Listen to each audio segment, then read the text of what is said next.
la nécessité s'est posée et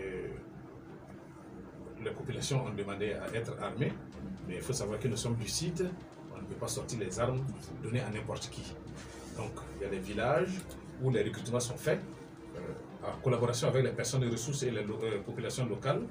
Les listes sont faites, envoyées à des services spéciaux qui font une enquête de moralité pour être sûr que rien de répréhensible n'est retenu contre le volontaire qui se propose pour défendre son village ou son secteur.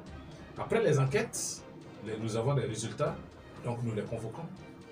Nous leur donnons une formation, je dis bien initiale, de 14 jours, voilà, où ils apprennent les droits humains, le maniement de l'arme, les rudiments de renseignement, les rudiments de tactique pour défendre leur village ou leur secteur de résidence. Cela étant fait, ils sont accompagnés par les forces de défense et de sécurité pour une formation continue.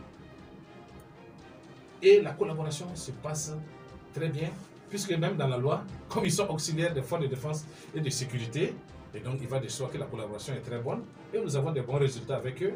L'État ne peut pas être partout, l'armée ne peut pas être partout, et donc ces volontaires occupent des espaces que nous ne pouvons pas occuper, et ils nous servent de moyens d'alerte.